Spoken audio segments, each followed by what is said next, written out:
I watched another movie last night. It was an interesting choice for Saturday Night Picture, and it was Never Let Go. It's quite an unusual movie in that it's, I'm fairly sure, Peter Sellers' only dramatic villain performance. The film is about a cosmetic salesman whose car is stolen, and as the car is necessary for him to continue with his job, he is at his wit's end very soon. Buses won't cut it, and he's getting in more and more trouble at work. He gets demoted down to work in the stockroom, and he becomes obsessed with tracking down his missing car.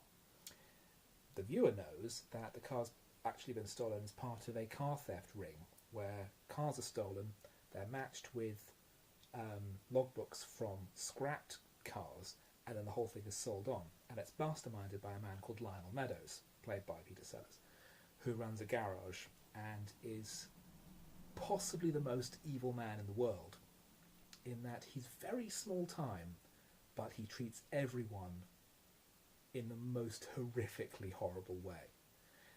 He has a young girlfriend whom he creeps at in a really unpleasant, uncomfortable way. He beats up his own staff. He's unbelievably horrible, and it's so small and so petty. He's not even a dictator. He has a car theft ring. Richard Todd plays the main character, who becomes increasingly obsessed with finding his car, and when he figures out, thanks to some lucky breaks, that it's actually Meadows, bringing Meadows to book, he tells the police don't have enough evidence, they can't do anything. They want to help. It's actually quite positive towards the police. They want to help, but they don't have enough evidence. They can't investigate any further.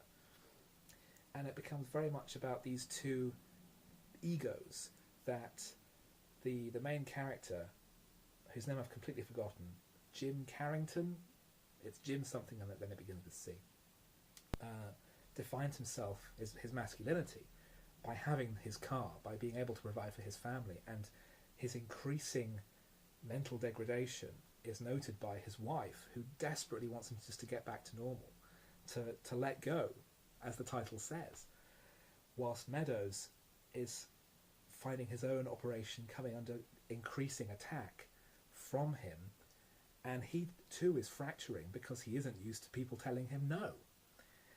It's an extraordinary film. I watched it as a nice matter of interest because I'm a huge Peter Sellers fan, even though I think he was a horrible person.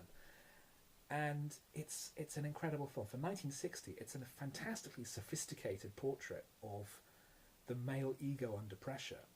It's beautifully directed by John Gillerman, who went on to work, I think he did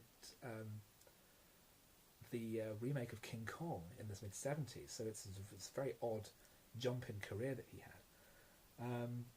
Richard Todd and Peter Sellers are both phenomenal. Peter Sellers, it's an Oscar-worthy performance. It's astonishing. He's totally human, but he is utterly loathsome. I posted some videos on Twitter, and I said he is the most evil C-word on the face of the earth, and he really is. But it's such a clever film.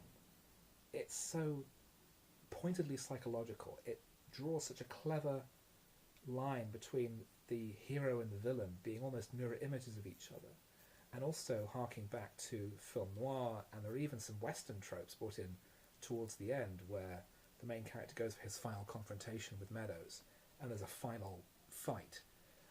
It's a cinematically literate film. It's psychologically very thoughtful.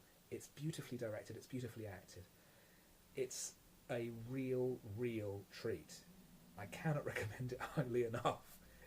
Never Let Go is a forgotten classic, and if you know me, you can expect to hear more from me on this movie in the future.